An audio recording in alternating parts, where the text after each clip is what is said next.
Bismillahirrahmanirrahim.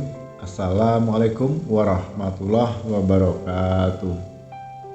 Alhamdulillahirrabbilalamin.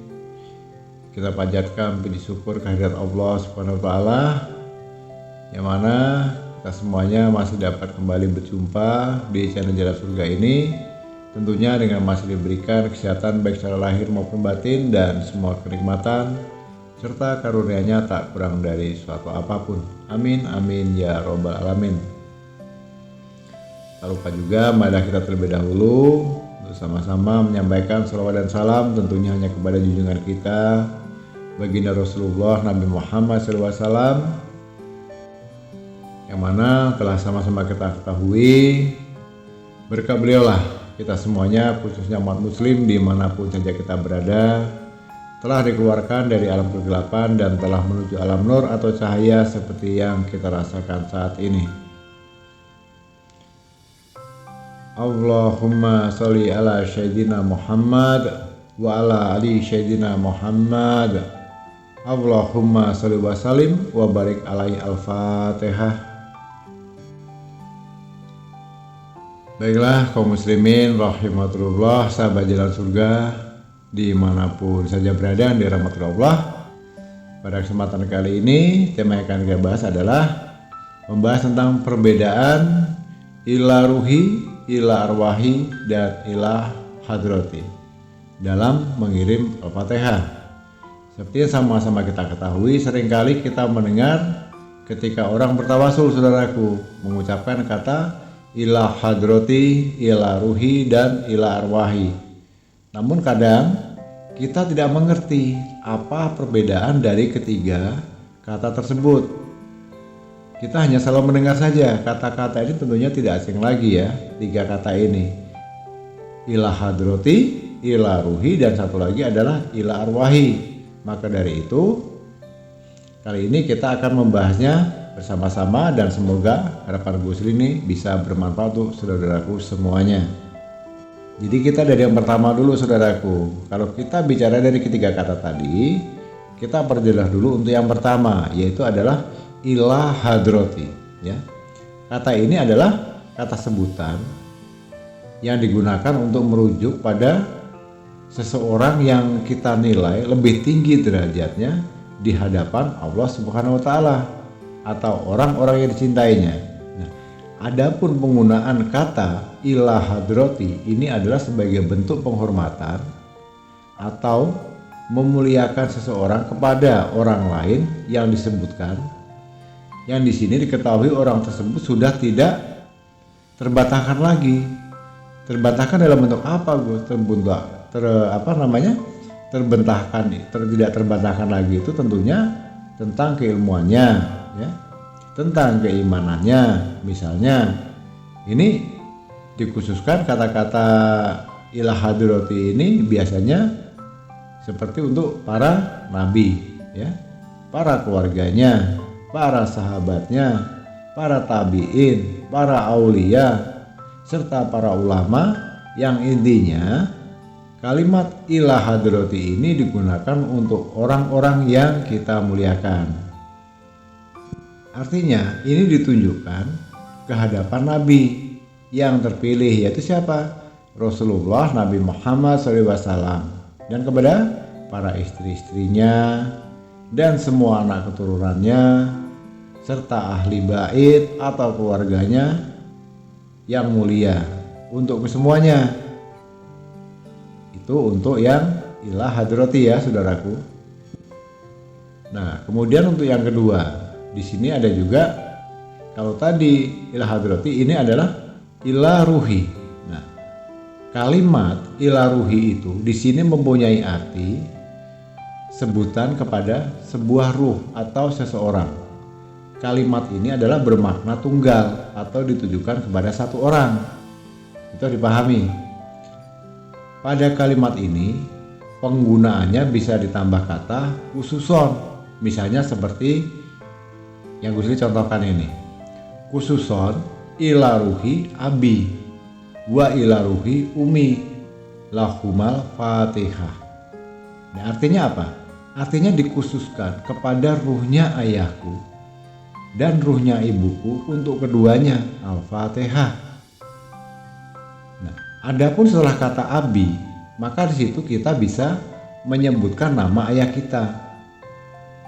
Dan bisa juga tidak. Artinya boleh disebutkan atau tidak namanya. Yang penting abinya jangan ditinggalkan. Yakni cukup dengan kata abi saja. Dan begitu juga setelah kata umi, maka kita bisa menyebutkan nama ibu kita. Dan bisa juga tidak kita sebutkan, yakni cukup dengan kata umi saja. Sebagaimana penjelasannya telah diterangkan dalam konten-konten cara mengirim Al-Fatihah untuk kedua orang tua kita yang sudah meninggal dunia. Nah, begitu ya. Baiklah saudaraku kaum muslimin rahimatan dirahmatillah Allah. Kemudian untuk yang ketiga, ila arwahi. Nah, ila arwahi ini tentunya sering kita dengar. Adapun kata ila arwahi ini adalah bentuk jamak. Artinya jamak dari kata ila ruhi. Maka penggunaannya dalam praktek bertawasul ialah sebagai pengantar. Jika kita kirim Al-Fatihah tersebut adalah untuk beberapa orang atau lebih dari satu orang. Nah, kalau lebih dari satu orang itu artinya adalah ila arwahi. Nah, contohnya ya, ini Gusti contohkan. Kita akan mengirimkan surah Al-Fatihah untuk semua anggota keluarga yang sudah meninggal dunia. Maka lafalnya contohnya seperti ini. Suma ila arwahi jami'i ahlil khuburi min ajilahumul fatihah. Kemudian ditunjukkan kepada ruh-ruhnya segenap orang-orang yang sudah meninggal dunia dari keluargaku untuk semuanya, Al-Fatihah. Nah, begitu ya. Atau bisa juga seperti ini saudaraku, contoh yang lainnya. Itu tadi kan yang pertama contohnya ya, untuk para arwah yang lebih dari satu. Nah, ini contoh yang keduanya, contohnya nih. Summa ila arwahi jamil ahlil kuburi minal muslimin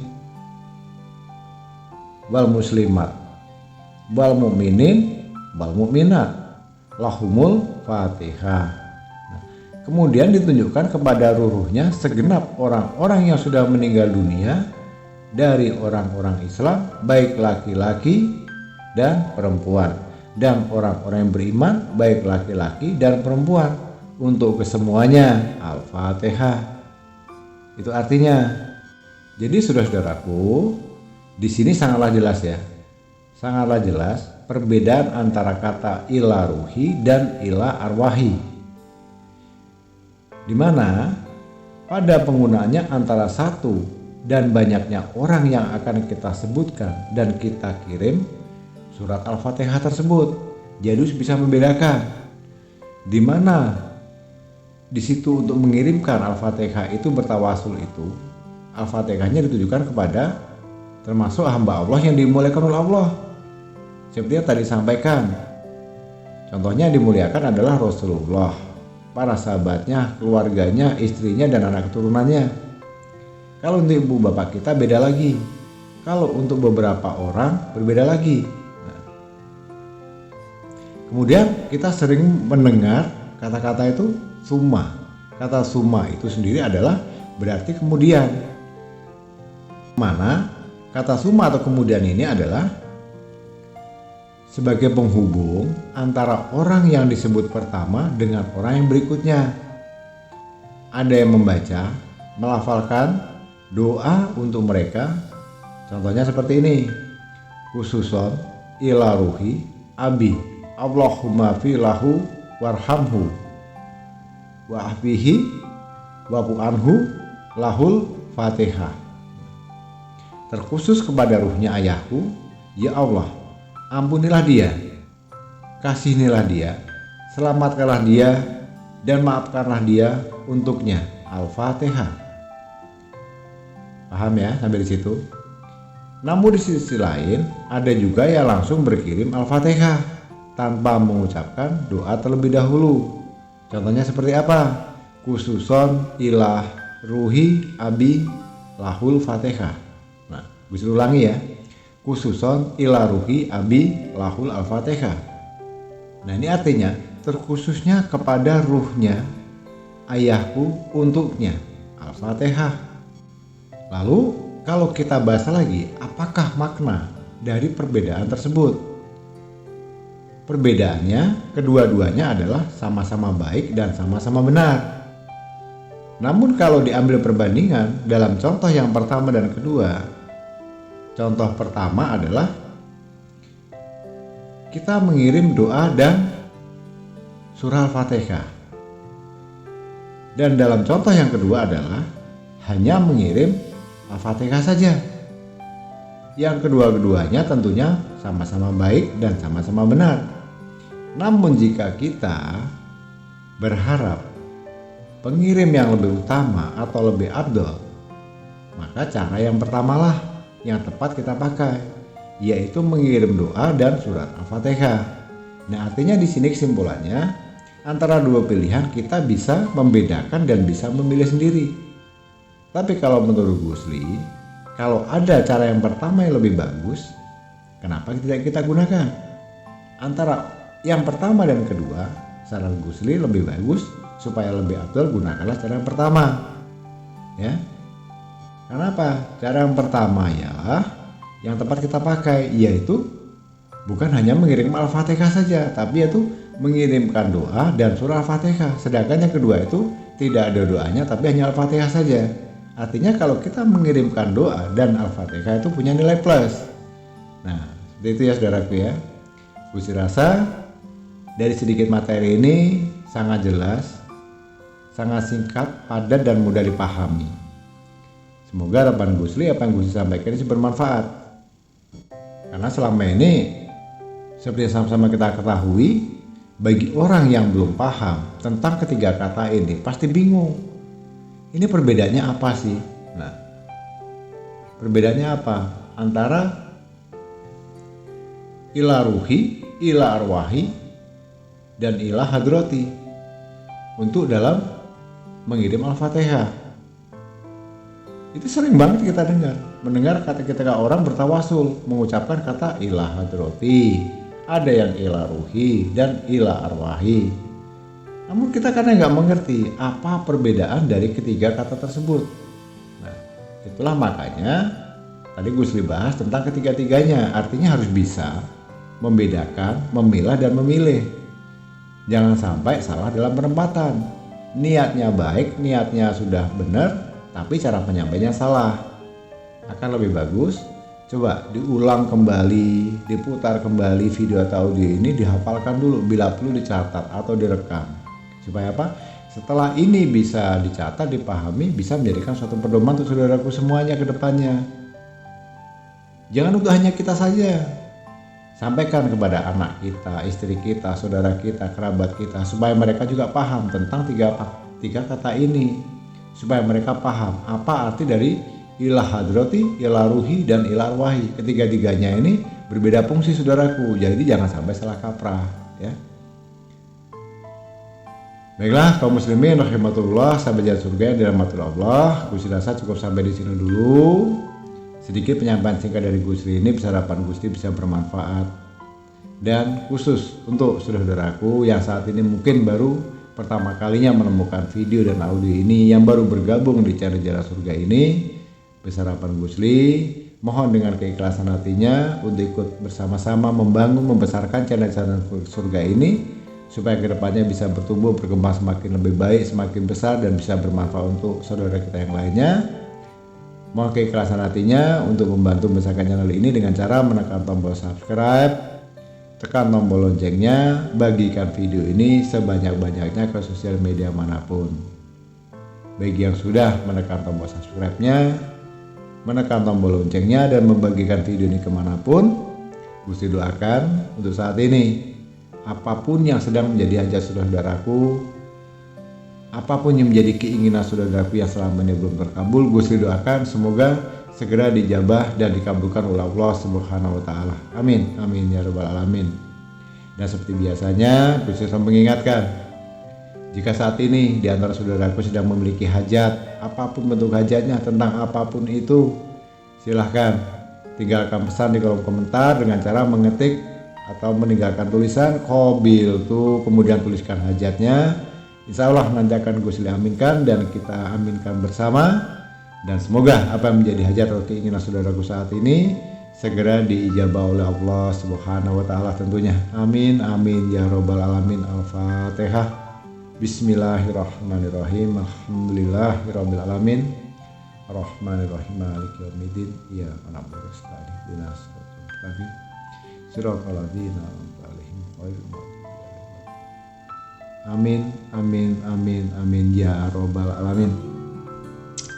Baiklah kaum muslimin rahimatullah, sahabat jalan surga yang dirahmati Allah dimanapun saja berada. Cukup sampai di sini dulu pada kesempatan kali ini. Kurang dan lebihnya mohon dimaafkan jika dalam penyampaian Gus Li ini ada yang kurang tepat, ada salah dalam ucapan, dalam penyampaian. Karena pada hakikatnya sama-sama kita ketahui, kita sebagai manusia biasa tentunya tidak akan pernah luput dari namanya khilaf dan salah. Karena pada dasarnya kebenaran itu hanyalah milik Allah Subhanahu wa taala semata.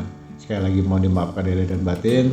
Dan tak lupa Gus Li ucapkan juga terima kasih yang sebesar-besarnya untuk saudaraku dimanapun saja berada yang telah berkenan meluangkan waktunya untuk menyimak video dan audio ini hingga selesai.